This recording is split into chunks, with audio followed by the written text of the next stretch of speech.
You're listening to Retail Disrupted, a podcast that explores the latest industry developments and the trends that will shape how we shop in the future. I'm your host, Natalie Berg. Hello, and welcome to a special edition of Retail Disrupted. If you are listening to this episode and would prefer to watch the video version, you can head over to the Retail Disrupted YouTube page and join us that way. Today's episode is brought to you by the Richmond Retail and E-commerce Directors Forum. The event is being held on April 30th at the Belfry in Sutton Coldfield. If you are a retailer and would like to join us, we do have a few spaces available, so send me an email on natalie@retaildisrupted.com and we will get you booked in. Okay, on today's episode, I am delighted to welcome Ladha, CEO of Jigsaw. Hash will be speaking at the Richmond event. We're going to be doing a fireside chat, and so today is going to be our warm-up. Before joining Jigsaw, Hash served as Group CEO of Oasis and Warehouse. Prior to that, he was COO of the group. He joined as Group Multi-Channel Director from ASOS, where he had been Marketing and Operations Director. Hash has a proven track record in leading and growing omni-channel businesses. He's a passionate leader and strategist that has successfully created differentiated customer propositions, developed brands, and accelerated sales. Hash is results-oriented and a big believer in creating an inspiring place to work and an ethos of personal accountability. He's a leader who understands the importance of diversity and inclusion and is a champion of the cause. Hash, it's such a pleasure to have you here today. We're going to be giving listeners a sneak preview of our fireside chat, which will take place at the Richmond event next month. So really great to have the opportunity to preview our conversation to the Retail Disrupted community. Thank you. Now, let's start with Jigsaw. And I should say right off the bat that you are leaving the business this summer, but I'd love to talk about the accessible luxury space that Jigsaw plays in. How is that evolving? And what are you most excited about right now? So I think it's an incredibly exciting segment, and the reason is twofold. We have seen probably over the last 3 years an implosion of the true luxury market. With you'll see what happened with some online platforms in that segment, etc.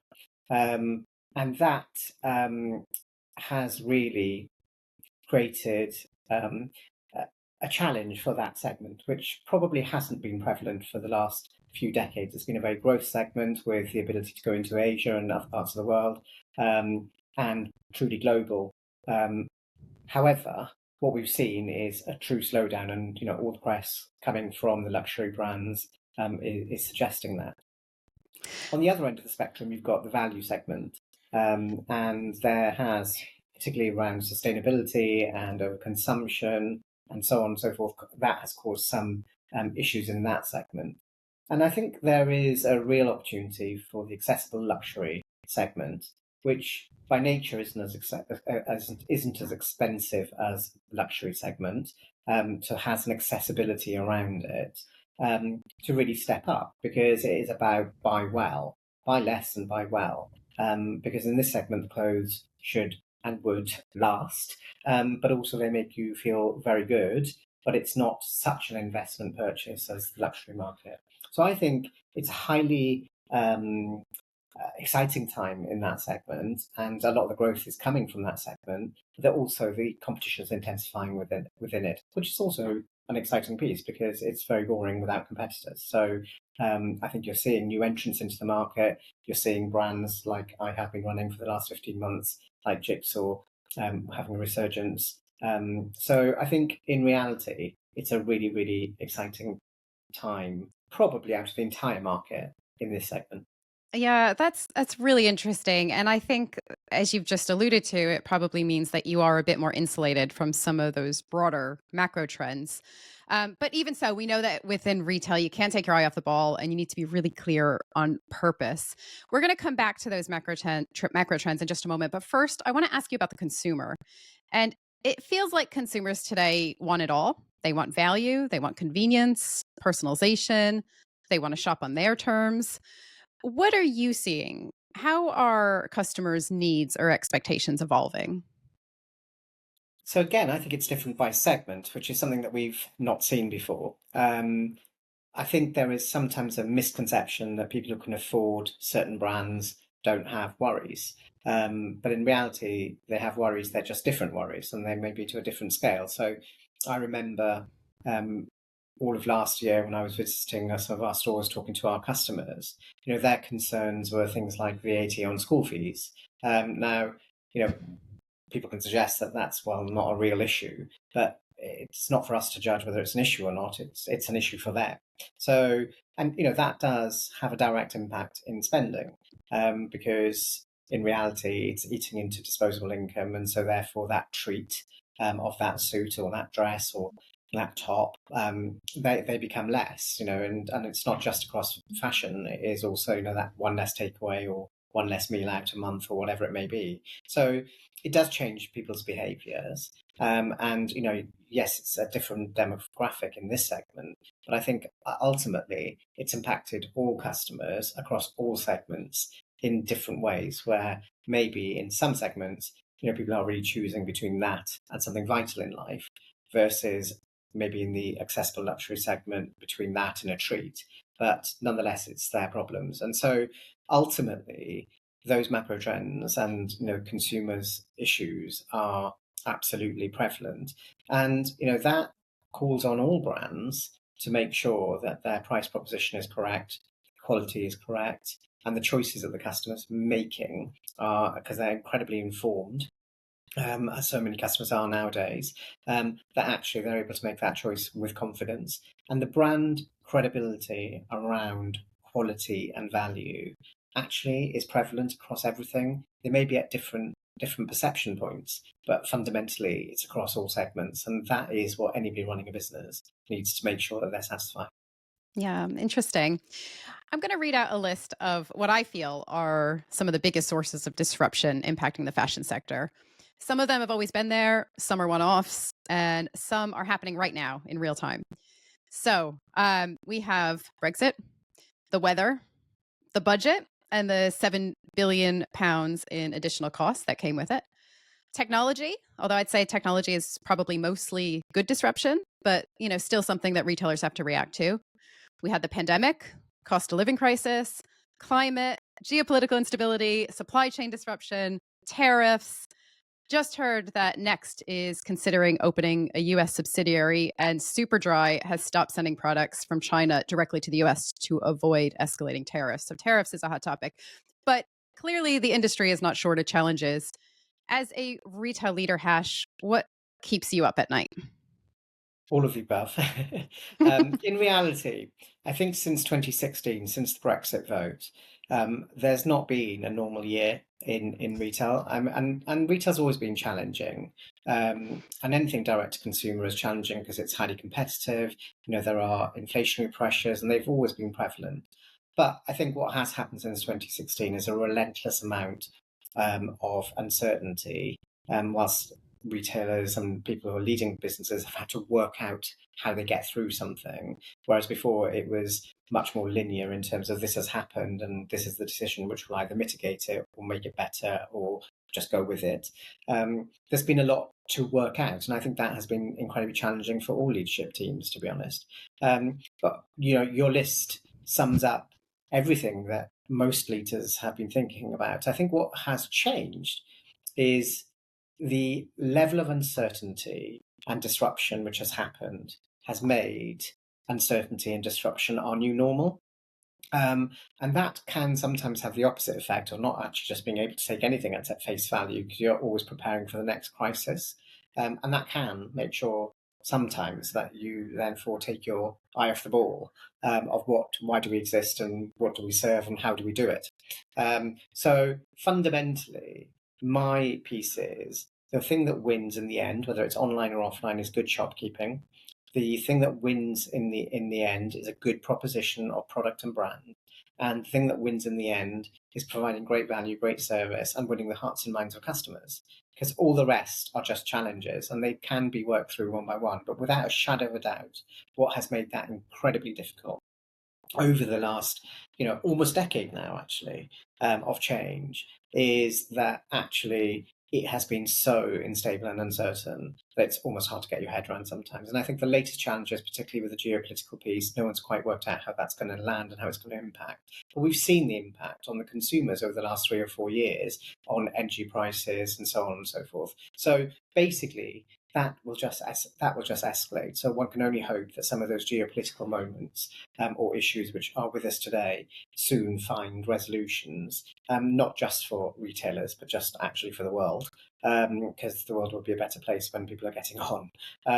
So in reality, they are things that you have to get through. But in terms of what keeps me awake, actually the tariffs have been an issue. The budget has a major issue, because, fundamentally, pushing cost onto business can't be the answer. And we've got to be able to make sure that people pay their fair share, but also that we stimulate the economy, because fundamentally the fastest way of getting out to the stagnation that we've been in is through growth. And I think it is really important, therefore, that any government of any persuasion puts their arms around business and appreciates what they do, but also helps them, both in terms of regulation, but also in terms of the incentivization of recruiting people, and employing people and actually growing their businesses. Because otherwise it will be a downward spiral, to a place which I don't think anyone truly appreciates that the economy could get into.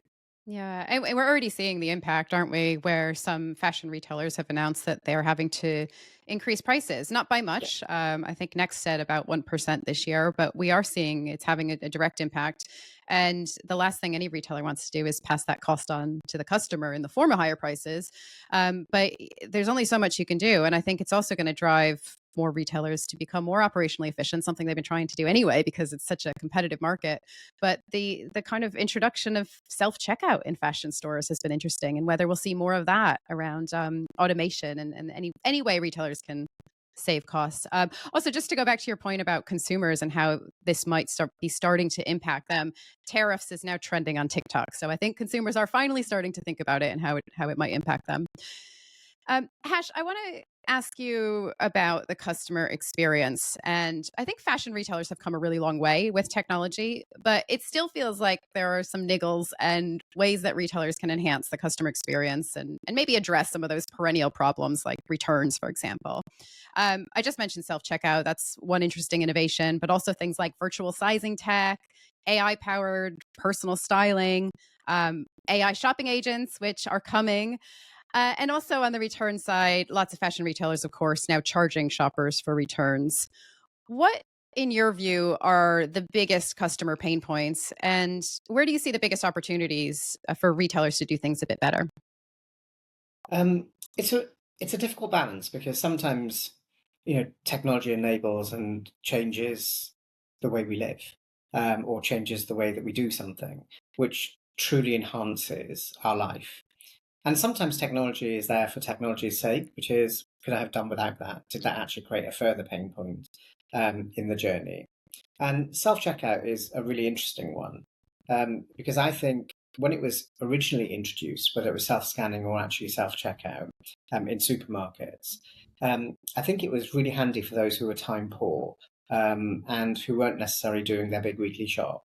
I think where it's pivoted to is actually consumers feeling that they're having to go to do a day's job, day's work, and that isn't right either. So I think technology enabled shopping experience, which help either enhance the experience or help anyone who's time poor and wants to express their way through something, um, actually is hugely, hugely beneficial. And where brands can leverage it to be operationally more efficient because of cost base, which of course is also important, that's fine too. But it can't get to the point where actually the customer begrudgingly does it. And we also live in an aging population, and some generations are just not happy to engage with it in that way. I was recently in a store that's let remain nameless. It was a UK department store, and I was having to detag the product and map it up and so on and so forth. And something wasn't quite working, and I said to the store colleague, "God, it's quite irritating to have to do this." and I love retail. And they went, yes, we do that so that there could be more of us on the floor to help. But in reality, it was a standard stock answer because when you walked around the store, there wasn't. So it was, again, if you're doing it, so you're taking the pain point out of the journey to be able to invest in people, to be able to serve customers, there's a rationale to that. It can't just be one dimensional around a cost base. It needs to be all encompassing. And then from an online perspective, look, I mean, the reality is what drives, in my view, huge returns is fundamentally where you're chasing sales. So if you are doing loads of promotions and all of that, and you're just enticing people to buy, what happens is they order it, and then there is the regret point, and then they send it back. In truth, I think if you have a consistent proposition with a full price proposition, and underpinning that, then ultimately people buy what they need, and therefore the regret point doesn't happen as much, and so therefore they're less likely to return. And I remember this back from the days of when I was at ASOS in 2007. And then a lot of innovation we did around technology between 2010 and 2020, when I was first started as group multi-channel director at Aurora. We introduced 90-minute delivery. It was a race to the bottom in many ways, because everything was about very fast and very free. And so therefore we conditioned the customer into thinking it's free returns, it's free delivery, and it can be incredibly fast. I think our fastest order at the time was 15 minutes from order to delivery. And the truth of it is that time has gone. We now need to be more conscious. We need to be more sustainable. There are many more challenges which have come to that. And I think consumers also will get to a point that they realise that not everything is for free. And there are some things which will need to be chargeable. Now, whether that be delivery or returns or both, that would be every individual's business to make the decision as to what the economic model works for them. But in reality, that whole speed and free mantra is just not as appropriate for society as it once was.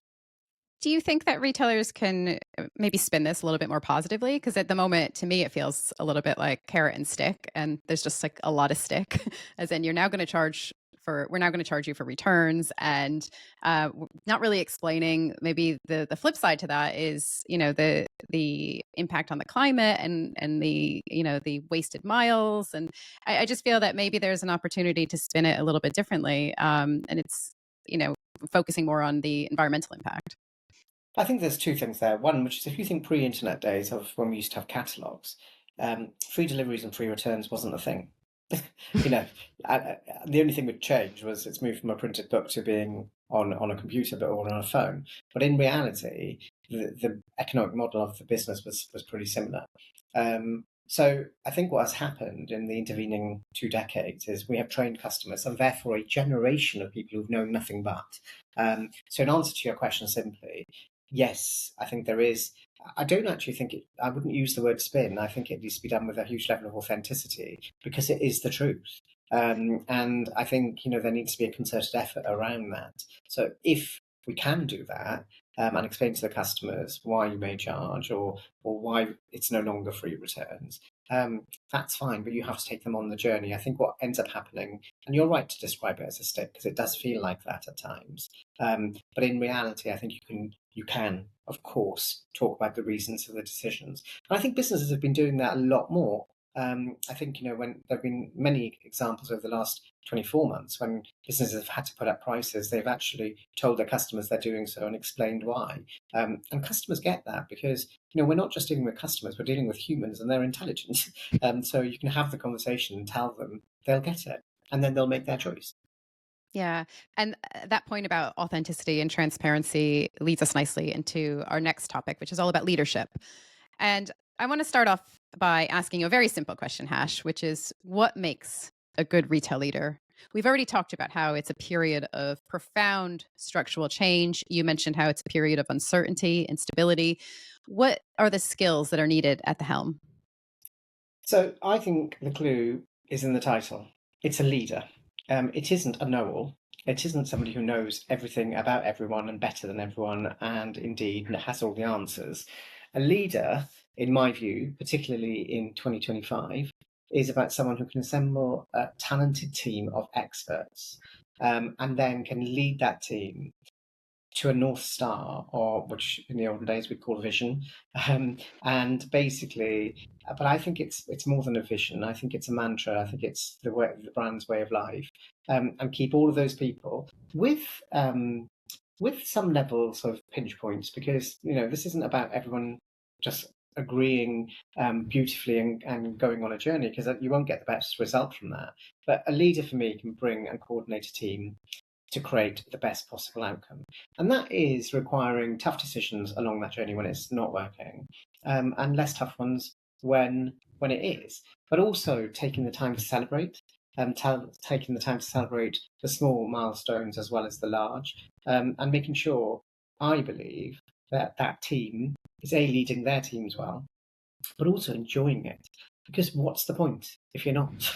This I've always felt incredibly privileged to work in this industry, because there are lots of much more harder and difficult jobs, and we have the blessing of working in a beautiful dynamic industry which has evolved over time, which is adaptable, innovative, entrepreneurial, but hugely about fun. And when you speak to some of the great leaders that we've had in the past, who, when I was growing up through the ranks, were the iconic leaders, they will always say, if you're enjoying it, carry on doing it. If you're not, then it's not worth it. And I think it's important that we maintain that mantra, because it has to be worth it. But for me, leadership is about great team and, taking advice, and having the humility to understand that actually the best answers come from a group. Yeah, that's a really good point. I want to ask you about your personal journey. Sometimes people form opinions on a CEO based purely on their title and without really understanding the person behind the position. Can you talk us through some of your experiences and how your personal journey has impacted your approach both to business and decision making more generally? It's a really interesting one, and I won't go on about it for too long, because it's so complex, right? Because as individuals, we're really complex. But the reality is, I was the son of my mum and dad, who were immigrants, who had been thrown out of Uganda in 1972, who had moved to London with my two siblings, and then I was born here. And at the time when all that happened, we were just taking impoverished people from another part of the world to here. And I think nobody at that time would have sat and thought, what happens in 40, 50 years' time, when particularly some of these people who have been born here actually grow up to be British, to their core. And I think it was probably not even considered as a decision. And, for me, growing up, and I grew up in Wales, I was born and bred in Wales. Uh, I had a brilliant childhood. I was very, very fortunate. I had a hardworking mum, who looked after her children, and she brought us up all very, very well, and we've all gone on to do great things. But ultimately, that ethic of hard work, but also the bit of having been thrown out of a country and therefore having lost everything, probably weaved its way into our modus operandi, or as a family, and no doubt as all of us as individuals. And so I guess for me, I don't take anything for granted. And there can be a good day, there can be a bad day, there can be a good month, there can be a bad month, and actually there can be a good year and there can be a bad year. So I don't take anything for granted. And I think I operate, and my team would be best to answer it, with a high degree of humility, and respect, because they are important values to me. And so, therefore, it is.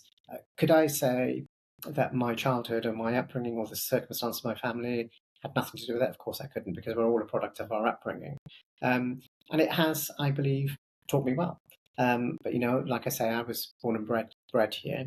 I've been incredibly fortunate. Recently at not so recently, maybe a year and a half or so ago, I was having a conversation around diversity and inclusion.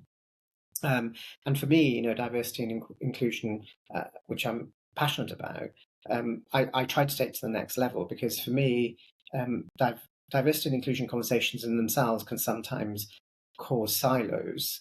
I actually tried to raise it to a point of equality as human beings, as regardless of what part of the diversion and inclusion debate we're having. It's around equality. And I am very fortunate. I grew up in Wales. I moved to London when I was 21. I've had a brilliant career. I don't feel hard done by in any way. I don't feel it was easy or handed to me on a plate. I had to work hard for it. But I don't think I had to work hard for any other reason than it's a hard industry to get into, but it's also a hard industry to get on in, and therefore it requires hard work. So I think it's quite an interesting debate, but it does have lots of nuances, and I think that we should be able to be mindful enough to be able to have them openly. Yeah, I'm glad you brought up DEI because I was going to ask you about this. It's become a hot topic, particularly in US retail. We've recently seen a number of businesses actually scrapping their DEI policies. And based on what you've just said, I think I know your stance on this. But just for the sake of our listeners, just to share some of the biggest retailers in the world, like Walmart and Amazon, also Target. Here in the UK, it seems like retailers are standing firm. And I'll just read out a quote from Shireen Cowrie Hack, who's the CEO of the Co op. She says that rolling back on DEI isn't just an internal business decision, it has real world consequences. It deepens inequality, weakens trust, and risks undoing decades of progress. Hash, I think you'd probably agree with her, but I'd love to just get your thoughts on whether we might see more of this, or what are the consequences of abandoning DEI? It's such a fragile time as well. I think what we're seeing, if you look at the US, obviously, with the election of President Trump, and also what you're seeing in Italy, actually, there is, because of the sort of populist agenda in politics, that's seeping through onto some very important issues which people have taken for granted in the progress.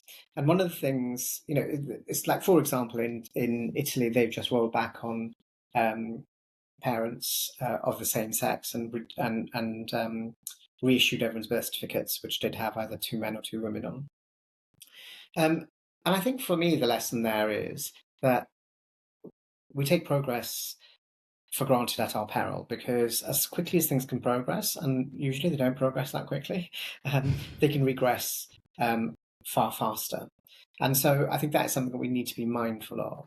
So for me, on the D&I agenda, I've never been necessarily someone who's marching about stuff, but I have always been someone who has believed in equality. And I am also somebody who has always believed in making sure that as a society and as educated human beings, that we can create infrastructures which help facilitate both the debate and progress. And so therefore, in my mind, it is wrong to row back on any legislation, because the only thing it will do is the regress in that progress will happen twice as fast as the progress. But I also think, do you know what? The world is full of more people with logical and sensible points of view, and in time, we will return to a more logical and sensible perspective on stuff. The reality is, it's a difficult situation, and it's a difficult conversation to have, but it doesn't mean we shouldn't be having it. And I think it's really, really important we do. And I think Shireen's comments are right. However, for me, when I look at it on a personal level, I obviously progressed. I started working in the industry in 1996 and progressed through the industry without any of those infrastructures of legislation, rules, or even perspective, if I'm being honest. But that doesn't mean that was right. We don't want to go back there. No, we don't want to go back there. And I think it's also a little bit harder, because of what I've said earlier on in the chat is, when the decision of letting my parents into this country happened in 1972, no one thought about Hash being born in 1974 and what would happen when he was 50. The truth of that is, we're now on second, third generation. I have a daughter and a son in this country. And so therefore, in reality, it's moved on again. And what you don't want to do is end up with a disenfranchised generation of people who actually don't have roots that they can rely on, because that ends up being quite a soulless human existence. Yeah. So I think it's an interesting conversation. But the good thing is, our starting point on that conversation is far more progressed than it's ever been. And so, long may it continue, and long may we Yeah. make more strides. Yeah, fantastic. Hash, I've got a few more questions for you. All around leadership. We'll stick with this theme. I want to ask you about mentoring. Last year, I had Nigel Oddie on the podcast, and he also spoke at the Richmond event. For our listeners, Nigel is the CEO of American Golf, but also used to run House of Fraser, New Look, Madeline, and a whole bunch of other retailers. He talked about the importance of pressing the down button on the elevator. I thought that was a really interesting way to put it. But his point was that you need to make sure that as a leader, you're spending a good portion of your time bringing the next generation up. And so I'd love to get your take on this, Hash. What do you do in terms of mentoring, and what skills do you look for in future retail leaders? So, I am an ambassador of the Fashion Retail Academy, and I've worked with the FRA since 2020. So I'm going into my fifth year. And Lee, who's the principal there, and also Bev, who runs all the industry connection piece, are just inspirational. They also work tirelessly on making sure that actually students have mentors, but also that they come out well equipped to go into industry, and well informed and well educated. And so I do a lot of work with them, and I find that incredibly rewarding. I am part of their mentoring program, so in fact, this morning was talking to one of my mentees. So I think that is brilliant. And I also have gone in and spoken to their classes, etc. And I think leaders should make time to do that. And I know it's hard in a busy schedule, but actually, you get a lot out of it yourself. Because what you're doing is you're keeping up to date with the perspective of the consumer, and of the new generation. So for me, I find it invaluable. But I also feel that I'm giving something back. In terms of what you look for, I don't think you can look for anything specific. What I think has always been prevalent of people who have become leaders and done well in this industry has always been a drive, ambition, and determination. And I would say the ambition comes first, the drive comes second, but the determination, which I think is third, is something which has to stay with you all the way through it. And I think those, if I had to look for something, that's what I'm looking for. The technical skills and the commercial acumen, all of that can be honed and shaped and molded, and experience teaches you a lot of that. But those three things are the things which make a difference between someone who can lead you and someone who may not. We covered a ton of ground today and talked about all sorts of things. It's been so fascinating to get your views. I'd love to end by asking you, what is one thing retailers can do after listening to this episode? What is your final message for those retailers tuning in? Look, I think it goes back to the very first question around the challenges. Challenges and retail are not two words which have never been spoken about in the same breath before. So they're just different challenges. And you have to be able to pivot, you have to be able to adapt. But fundamentally, I do have a really, really deep rooted belief that you have to keep your customer at the heart of what you do. If you start making decisions which are not around your consumer, fundamentally the decisions won't work or may not work as well. And so, with the amount of choice that consumers have, that loyalty, generations ago, people were growing up with a job for life, which brands that they shopped with for life. They shopped there because their parents had shopped. Those days are all gone. And, loyalty of consumers is beyond a loyalty program. Points doesn't create people to come back. If you can get shed loads of points, but you're having rubbish product with a rubbish experience, people aren't going to go, oh, I just need my points. So in reality, consumers have choice, consumers have wisdom, and consumers have the spending power to do as they wish and the choice of how they spend. And so I think ignore your consumer at your peril, because fundamentally that is what it is all about.